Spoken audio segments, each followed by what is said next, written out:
And welcome to your Raiders show on RTV. Am I ready? I'm ready. You're always ready. That's right. We'll be a little fired up talking about some other things, but can't wait. You know, you didn't see the paper this morning. You know, you're the world traveler. I can see you and you know, Mr. Charles, you know, the ascot. And you dapper, man. You always are. You're my hero when it comes to that. Oh, man, I'm trying to be like you when I grow up. Oh, no. If you're going to be like me when you grow up, this is what you're going to be. Test out. Oh, well, you know, Test looks kind of good, man. It is the holidays. I keep hitting for me and the producer, man. You be Test up every day. We want some gear. Y'all heard it right here. You made it very clear. Y'all heard it right here. We want some gear. He said I made it clear. Okay, now, talking about focus. Did he lose focus for a quick minute? All right, you missed the headlines of the paper today. If the playoffs started today, the Raiders would be on the road going to Baltimore. Okay. As a wild card game. But the playoffs don't start today. Well, I know it's just hypothetical, but, you know, they just previewing everybody because, wait a minute, and the reason I like it, now I get where you're coming from, the playoffs are not today, but when is the last time we were able to even surmise? Well, I mean, points. No. Answer my question. 2002. Yeah, 14 years. Then you know what? I hope we surmise every year. Then that means we in the picture. So we want to be. When you ain't in the picture, there's nothing to look forward to. I mean, as long as we could be Cleveland. As long as you get invited to the dance, that's all. There that you matters. go. There you go. You know, we were the first team as a wild card to go all the way to the Super Bowl and win one. So where we lie, you know, in terms of seeding is not as important. However, I do want the #1 seed, and I believe the Raiders are going to win the AFC Western Division. Well, I'm with you on that. I hope so. And like I said, the good thing that I like is that Kansas City and Denver have to play each other twice. That's a bonus. And let me tell you what I believe. I believe Denver will win both games. That would be good. That's what I believe. If Denver ends up beating Kansas City twice, Denver has a good chance. As long as we beat Denver, we should work out pretty good in that. But Denver also has to play against New England. Oh, I know. Tom Brady. And so do we. Yeah, in their schedule. No, we don't. We don't have New okay, England on our schedule. I'm just curious how that works because it used to be that everybody in your division played against the opposite division. So why are they playing them and we're not?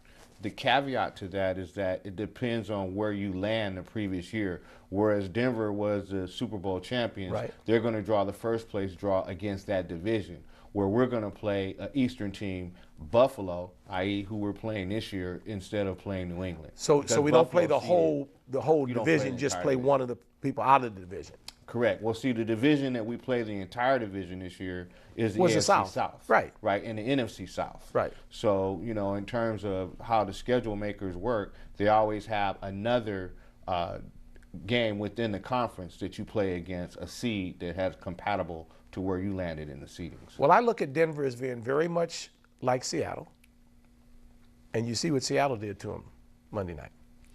I feel like we prove what we need to do to beat Denver, and that's punching. No. I'm talking about we're still on the Denver-New England. Because if Denver can play like Seattle played, they can beat them as well. And if I'm not mistaken, don't New England go to Denver? The game is in Denver, correct? Yeah. Mm-hmm. So I think they can be. I honestly don't think New England is that good. I think they're a good team, but I also think that they get a lot of things go their way, especially in New England.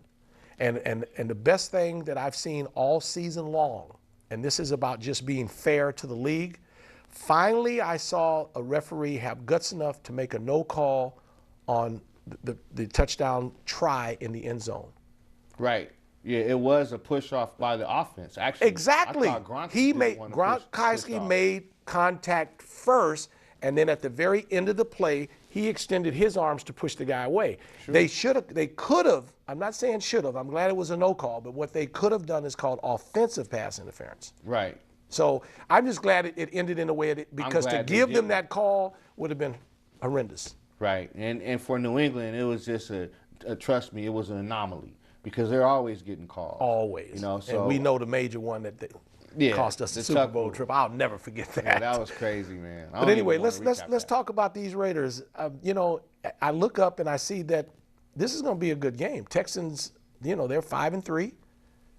Well, yeah, the Texans, they're 5-3. They come in there with a quarterback that's very familiar up close and personal with Khalil Mack, Osweiler, Yeah. who was actually sacked 5 times the last time he faced Khalil Mack. So I know Khalil Mack is salivating because he is climbing up in the charts now in terms of, actually, he's number 8. He's tied for 8th right now in sacks. So he's got 7 sacks on the season. So he's actually getting into midseason form. And speaking of midseason, I thought what we might want to do today is just to kind of recap. We can get back to Houston. Let's talk about this first half of the season. Let's look at who you would consider right now the MVP, maybe MIP, most improved player. Oh, that's a no-brainer. Okay, well, let's start with most improved player. Who do you think? Carr. Derek Carr. Interesting. Without a doubt.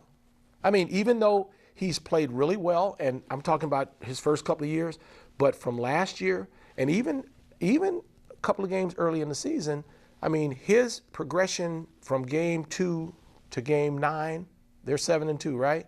Mm-hmm. Man, you would think he's 30 years old. Yeah, he's made a big improvement. I kind of think for my vote for most improved player, I would say DJ Hayden. DJ Hayden has actually played probably just as well as our starting cornerbacks this year. I'm very impressed with his tackling skills. He's always had good feet, but more importantly, he's gotten better at ball recognition. Yeah, I wouldn't go. Only thing, the first 3 games, at least 3, maybe 4, but the first 3 games, he was still the old Hayden. The last 4 or 5 games, he's made that. It hasn't been from day 1 to game 9. I mean, I agree with what you're saying. He's really improved because I look up and see 25 made that play. Oh, good for you, Hayden. Because I liked him when he first came out, but he just wasn't ready. Right. But he's playing very, very good football, but it wasn't from the very beginning of the season. The first 3-4 games, he struggled. So his improvement has actually occurred during the course of the season. During the course. And you've seen a drastic jump in. Oh, no question about that. I totally agree with you on that. And this is totally opinionated. So No. You got valid reasons for saying that. I agree and this is the part that makes it most important. He's doing it when they need it the most. Right. Because our defense, let's face it, we led the league in giving up yards for the first, 4 weeks? 3 weeks for sure, I remember. Slowly climbing up the out of it, right. But his emergence and the 2 young guys, I mean, so everybody's kind of getting their niche at the right time, but they're all getting it together, which I think is the most important part. Okay, so you picked the offensive player, and I picked the defensive player. So most improved player, you have Derek Carr. Right. So where do you think he's improved the most at? I think his control of the team, his control of the game, the circumstances. Because you remember a couple of early games, I questioned him a lot about making bad choices, throwing the ball where he shouldn't have thrown it. I mean, sometimes a young quarterback has to realize, I'd rather eat the ball and take a 5-yard loss than to throw an interception. Mm-hmm. So you see what I'm saying? That's the difference. His progression has come 100%. It really has. Well, I agree. I think Derek Carr has improved, but in terms of his recognition of what the defense is doing and adjustments that he's making and the decisions that he's making, I see the biggest improvement in his decision making. Also, I always knew he could throw the deep ball. He's a great deep ball passer, but the touch that he puts on some of the short passes, just to land like a loaf of bread. Ken Stabler. What do they say? The expression is in the bread basket. In the bread basket, That's right? So what has to land in the bread basket? The loaf of bread. That's right. And the way he's been able to drop that ball in there, I've been very impressed with his ability to take something off of it. Because that's the knock I have on the other quarterbacks that, like Kaepernick, he only knows to throw the ball one speed, right? He doesn't have that touch pass. Right, and you see some of the deep ball throwers, they know how to loft the ball up and allow the receiver time to run up under it. And Carr is great at doing that because a lot of times, like you said, you see Cooper right here. Oh, yeah. Well, I tell you what I think the key is. His progression has been phenomenal, and that's why I totally agree with you. But we are 9 games into the season, so we got 7 games left.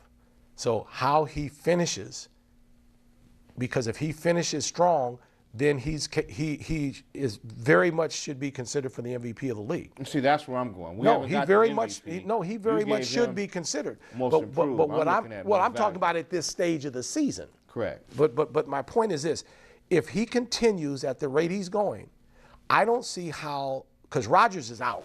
I mean, you can just start peeking, and the way that Matt Ryan? No, oh, Matty's out too. But I'm talking about New England. Brady. The way he played on Sunday, I mean, first of all, he took some hits. I saw. Oh boy, no, I don't like him. But old boy was hurt. Yeah. He a couple of times. I mean, he's trying to get off the field. He was hurting, and I'm gonna tell you what. If he starts that slide, we ain't got to worry about New England being in that position if we go into New England. That ain't gonna happen. But if Carr can just at least stay where he is, if he happens to improve where he is, he's gonna definitely be the MVP of the league. But if he stays, but the key thing is now he has the national media. Yeah, he has national media, and someone else does. And too. that's where it's just done. Just before we go to break, I have to drop these 2 words on you. You know, EE. He has the national attention too, because Ezekiel Elliott, he's got over 1,000 yards already. He might be Rookie of the Year and MVP of the Year if he keeps playing the way he's playing. He won't make both. But we're going to go to a break right now. We'll return back to your Raider Show on our TV.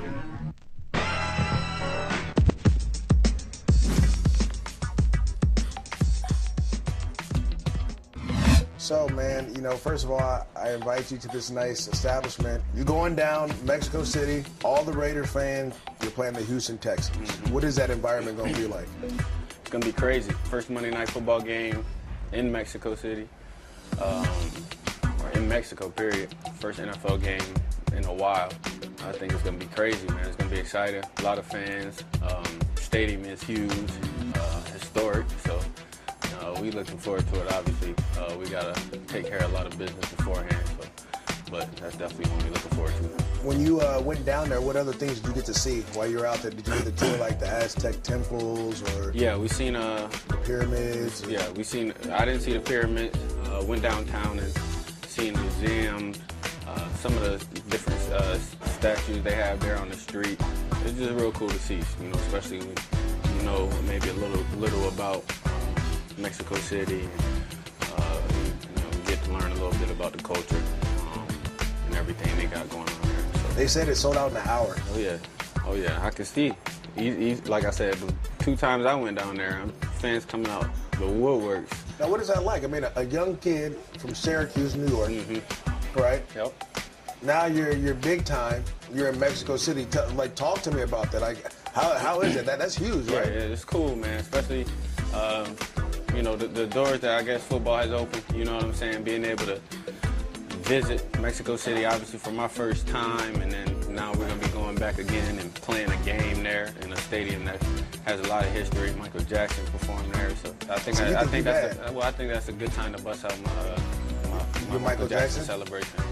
Yeah. You don't pay homage? I have to do it. Now, what do you think about all these international games? You know, obviously the league is trying to gather more fans and make it a global game. What is your take on that? You know, I think we actually got to cater to our fans all around the world. You know, we got fans everywhere, as we know, as I've learned, in Mexico.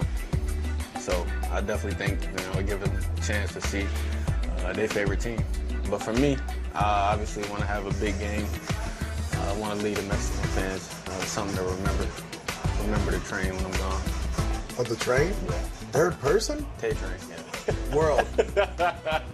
I am having lunch with the Tay train. All right, Tay train. Appreciate you having lunch with me, man. Good seeing you, boss. It's always good seeing you. Look good, man. Yeah, man. Cheers. Right.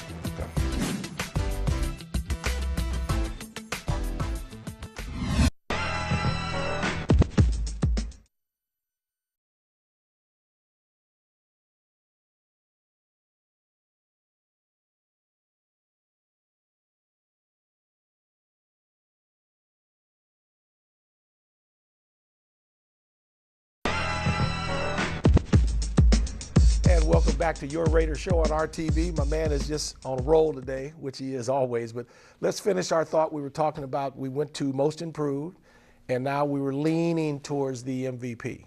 Well, my MVP is your most improved. Because, again, Derek Carr, I mean, right now he's actually 5th in the league in terms of yardage, and he's 8th in the league in terms of his touchdown ratio, because he only has 17 touchdowns, but he only has 3 interceptions. And you look at some of the other quarterbacks that have played, like, for example, Alex Smith, right? Well, Alex may have sat out one game, but he's played the duration of the season, and his touchdown to interception ratio is 8-3. And they say that he's a conservative quarterback. He don't throw picks. Well, he's thrown 3 out of his 11 touchdowns, to 8 touchdowns to 3 interceptions. Whereas Carr, 17 touchdowns right now with only 3 picks. Very impressed with, again, his decision making, his ability to be able to spread the ball around. Yep. I think that gets underestimated sometimes as well. Because, there's been games where he's gotten the ball to 2 different tight ends, all 3 running backs, all 4 wide receivers, and an offensive tackle. So that's right. But what that does though is that shows his versatility in that he's not focusing. And there have been times, and I like this though, when a guy's hot, what does Zeke do? Oh man, feed me. And I like that. I mean, he was at Ohio State, did the same thing, which Urban Meyer, don't even get me started on that. But my whole point, how can you be a better pro than a better college player? Come on. But we'll stick with the Raiders. That's Urban Meyer. But my point is, he at one point will feed a guy. I mean, he threw Crabtree at one point 4, 5, 6 balls in a row. Did the same thing to Cooper had a 10 reception game. Exactly. So I'm okay with that, because if you see a flaw, then you attack it. You don't go back to a guy because we haven't thrown him the ball much. And see, that's why I like the team chemistry in general, because nobody's complaining. Right. Because, Crabtree got 10 balls this game, Coop got 10 balls. There's nobody saying, well, wait a minute, let's balance it. No, because we're winning. And the irony to this whole thing, who comes out as kind of some of the heroes, is when you get the ball to, I'm talking about, number 14. The wide receiver in Tampa won. He won the winning. He caught the winning touchdown in Tampa in overtime. Oh, you're talking about Seth Roberts. Roberts, number 10. right? Number 10. So my point is, when you can talk about Crabtree and Coop, but then Seth Roberts your hero. Yeah. But see, that's what makes it so good. Confidence in all exactly. Of his the tight ends are the same way. Rivera came up with a huge catch right at the in the Denver game. Absolutely. Right. So that's what I'm saying. And that's what makes him more of an MVP than the other guys so far. I hope the stats don't get into it, because Brady's stats are better. Let's face it. But, he's playing in a whole different situation. But my point is, I really don't care about the awards. If he continues to progress as he is now, we're going to be right in the mix when it comes to playoffs and Super Bowl. For a while. As long as we have that offensive line continues to protect Carr, we're going to be great. And the one thing, speaking of protection, the Raiders are going to have to dip into their wallets, because they're going to have to protect their investment in Derek Carr, because he's up for a contract next year. Good. And I hope he gets every penny he can get, because that's what it's all about. Well, they're talking Andrew Luck kind of money. They're talking about maybe $135,000, $140,000 over. And they should give it to him. Years. They want to keep him. But did you see the interview at halftime? I did not. Oh, you got to see it. Guess who they interviewed at halftime? Derek Carr. Yes, sir. Oh, during Monday night game? Yes. Great. I was on a plane. Great. Hey, no, I'm just telling you. No, you'll see it. I know you will. But I'm saying these are the things that help what we're talking about, because now everybody knows who he is, because the Raiders, only because they're 7-2. And they watched him come along. His brother played the whole 9 yards. But now he's on national television, the focus of halftime. And they kept him on for a minute now. Right. It wasn't no quickie. Well, he's such a model person. Yes, he's that's what I'm saying. He doesn't curse in the huddle at all. Donald Penn always says that, hey, I always go up to him and say, I know what you really wanted to say, when he's pissed off. But so the guy's just a great all-around guy. But he's my MVP from the offensive side. Who's your MVP from the defensive side? Without a doubt, Khalil Mack. He's the leader. He's the leader. He's the guy that starts the engine and drives the car. Well, he's very, very inspiring. I noticed that. He actually is the person that's actually in the huddle getting everybody pumped up. He was telling everybody he lives for days like this, and he sounds so meaningful when he says it, right? So he means business. Not so much in what he does in the huddle, but what he does as soon as the ball is snapped. And that's what I'm saying.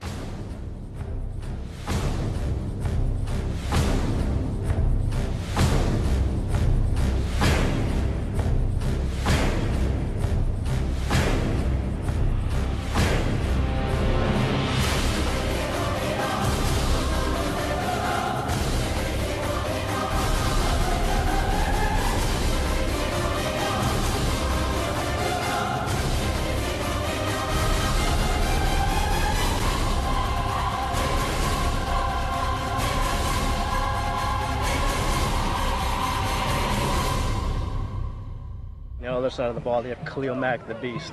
What can you say about him? Well, he can do it all. He can be a defensive end in the nickel. He can be an outside linebacker in the base. They haven't had a pass rusher like this in a long time. He's a great kid. I think he's focused. Everybody I talk to say he's a different cat off the field. He's very focused and squared away in terms of what he wants to get done. He's fun to watch. By any means!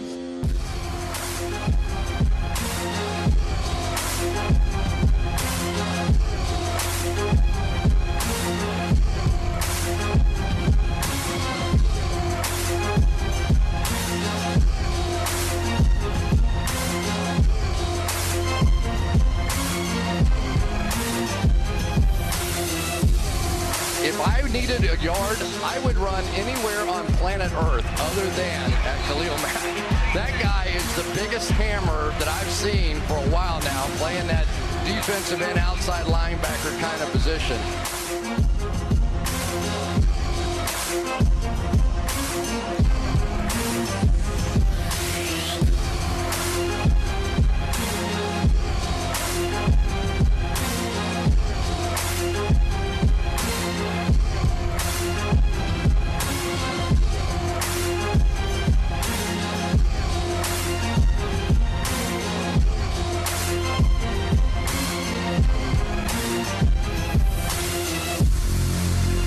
Well, he's a unique combination. You know, the guy that looks the part, the guy that acts the part, the guy that really shows up to work every day, the guy that is trying to improve his game. And just now, the next phase is, can he handle the success? Khalil Mack, bright-eyed kid coming from Buffalo. You hardly got recruited, right? Hardly got recruited, man. Last year, he had a really good rookie season. Forget about the stats. He only had 4 sacks. He wants to have more, but he played extremely well for them and started every game. As good a run player as there is, and now what you're seeing from Jack Del Rio this year is they are going to very much involve him and try and get him the sacks. He was close last year. I think ended up with 4, but they're going to try and get him those sacks this year.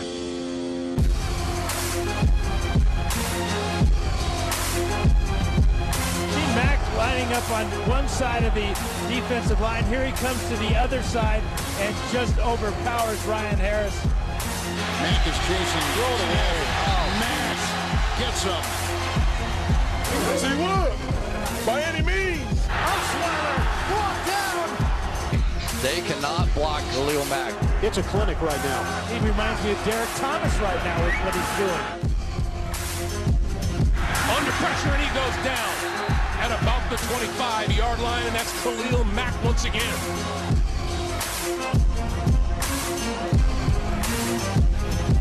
Ready coming out of Alabama. Belinda Coffey's the winner. Khalil Mack drops Josh McCown. There he is again. Oh, man. They take him down. That's Khalil Mack. Humble down. Osweiler is dumped. Back at the 15, Khalil Mack. The spin move first, then around the edge, the balance, the power, everything about the guy is remarkable. Second half show will feature for you Khalil Mack. Anderson lines up in the backfield. Trying to get to Osweiler. Osweiler loses the football. A scrum for it in the end zone. Khalil Mack with another sack. A really exciting moment, I think, for the Oakland Raiders.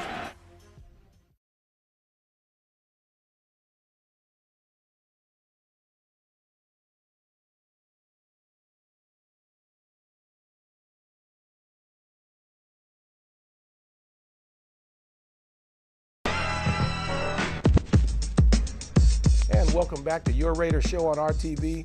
This is kind of different. We so busy talking about the wins and the losses and da-da-da. Now we got a bye week ourselves, right? So, but I love the way that you brought what we were going to do today. So let's talk about, as you said, we're looking at, and we're going to make sure because I didn't get it. See, you always ahead of me on that. I thought you were talking about offense, defense, special teams, but you want to break it down into position. Position groups. So the most improved Position group. are the most valuable position group. Both. All right, so let's start with yours. Well, most improved position group, my vote for the first half of the season goes to the running backs, because the Raiders running backs, you know, are able to grind. They're able to, as a matter of fact, they were the influencing factor in us blowing Denver out, because we continue to run the ball right down their throat. And you got a three-headed monster now. That's right. You know, you got Latavius Murray. He already has 8 touchdowns this year, which is his career high. And he's not getting that many yards, and he's not in the top. Actually, he's number 25 in yardage right now. But the problem is, which is a good problem to have, is the rock is being shared. So that's why he's not getting as many carries, because we got to give DeAndre his. And also he missed a couple of games with injury. He missed a couple games with injury, and we got to give Jalen Richard his. Yeah, but well, what happened when he missed a couple of games? Oh, he's kept definitely right on the going. backbone. No, we kept right on going though. We kept right on going. We weren't as effective running the ball. Right. Without Latavius Murray, but we were effective enough to be able to grind wins out of those games. Right. So the Raiders have been able to run the ball behind a huge offensive line. I think the offensive line would get my vote for most valuable unit. So my most improved unit goes to the running backs, which are aided by my most valuable unit, and that goes to the offensive line. I mean, if you just look at the pancakes that Donald Penn and what Kalichi Osamale and, you know, what Gabe Jackson, third-year pro, playing like he's ready for the Pro Bowl, I'm going to predict right now that 3 members of the offensive line make the Pro Bowl this year. And one of them is going to be Rodney Hudson, Yep. and one of them is going to be Kalichi Osamale, and it's going to be Gabe Jackson and possibly Donald Penn. We might have our entire line at the Pro Bowl this year. That's provided that that's after the Super Bowl. Is it after the Super Bowl? 'Cause they might be playing in that game too. But the key thing is, provided we stay healthy. We have to stay healthy. And with that being said, you pick him as the MVP, and I totally agree. And we've had how many injuries? We've had 5 starting right tackles. And I was listening to an interview with Donald Penn just yesterday, and he was saying how he had to play right tackle on that play where we called the 2-point conversion. And that Del Rio in the New Orleans game, he had already made up his mind, we're going to go down here and score a touchdown and win the game. But it didn't dawn on him when he got down there to line up that he meant they were going to go for 2. He thought they were just going to kick, go into overtime, and then win the game. But he said he was like, oh, yeah, let's do it, because he felt uncomfortable on the right side. And he was like, let's get this game over with, right? But it worked out for the Raiders' favor, because it actually worked. And as we know, history being told that it wasn't a problem for Derek Carr to find almost an alley-oop to Michael Crabtree over in the corner for the 2-point in the win.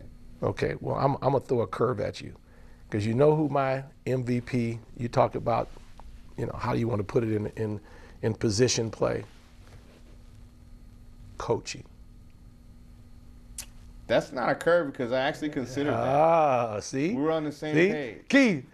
See, to be honest with you, Mr. Ascot. to be honest with you, no, because I actually considered no, coaching. but think about it. I know Jack Del Rio gets, but when we were struggling, who did they point the finger at? Ken Norton. Right. Okay. When Del Rio, the one game, it was the Atlanta game we lost. There was some questions about Del Rio, but this is like a marathon, as you've said many times. It's not a sprint. Correct. And by the time we get to game 16, I mean, as of right now, season end of the day, he would be coach of the year. And you got all of his coaches coming part of that. Right. Because we talk about the offensive line coach, MVP. Mike Tice. See, that's what I'm saying.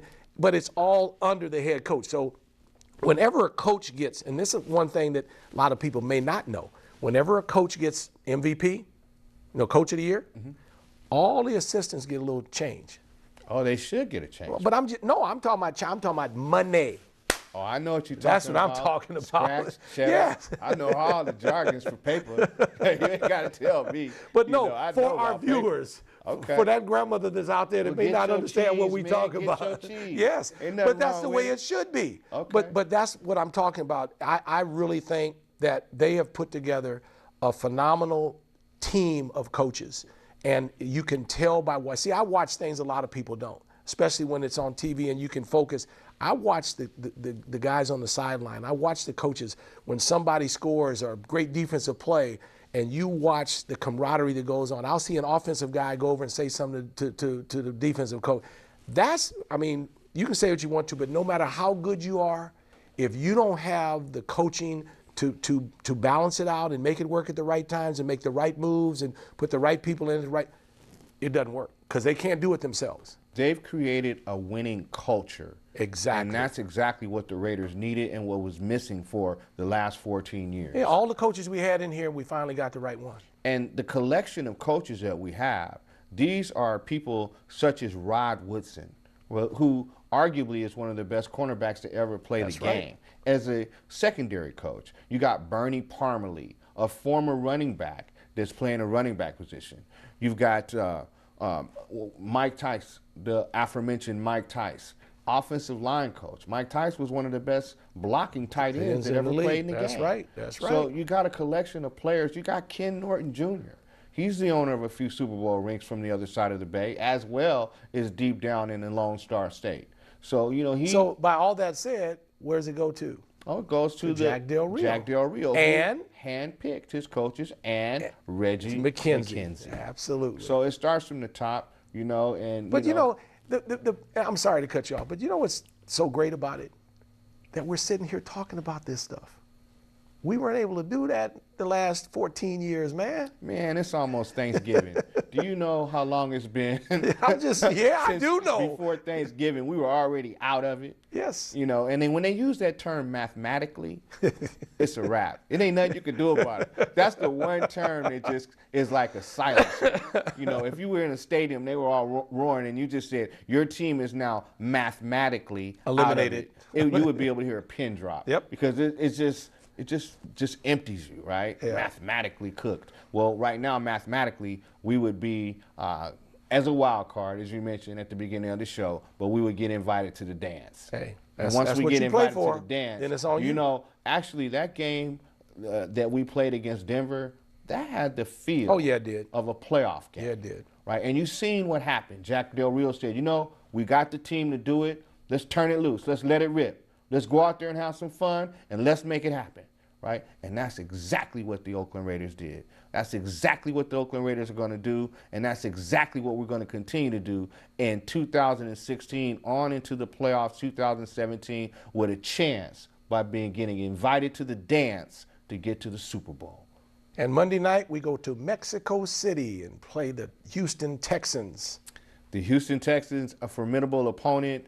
Offensively, I'm not too concerned about Osweiler. I feel as if that he's a immobile quarterback, and I feel like that we're going to be able to pressure that pocket and be able to force him into some turnovers. I feel defensively, they have their best defensive weapon probably for the last 2 years, arguably the best defensive player in football. J.J. Watts is missing. Yeah, so they got Jadeveon Clowney. He's back. This actually playing better. This is the first time I actually see he can play. Him do anything he can play. In his career so far. But, yeah, I knew he could play. I think he kind of But Cushing is going to be the key as well because he's one of the best linebackers in football. Absolutely. So, I mean, they have a talented defense. Their defensive unit is a top 10 defense. So it's not as if that the Raiders won't be able to have their way with them. But the Raiders have been able to have their way with everybody else. So I don't see what could be different. Denver was number one.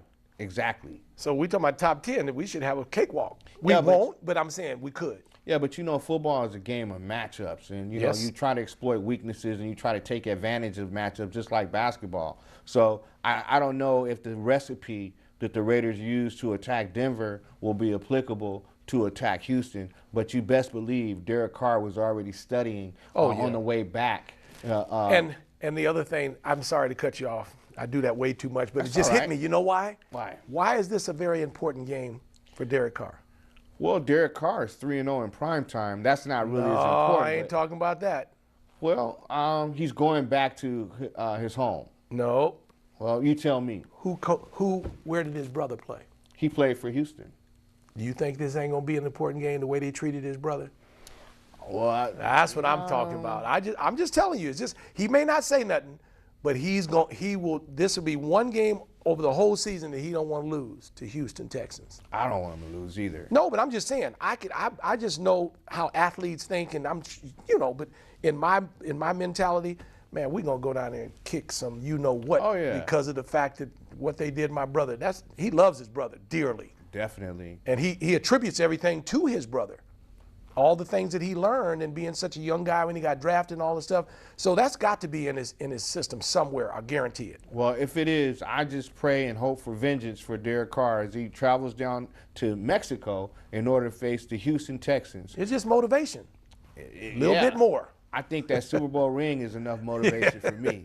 But anyway, we're going to see you next week. We're going to get out of here and return to you to talk about how Derek Carr got his revenge against the Houston Texans in Mexico City, Mexico City, on our TV.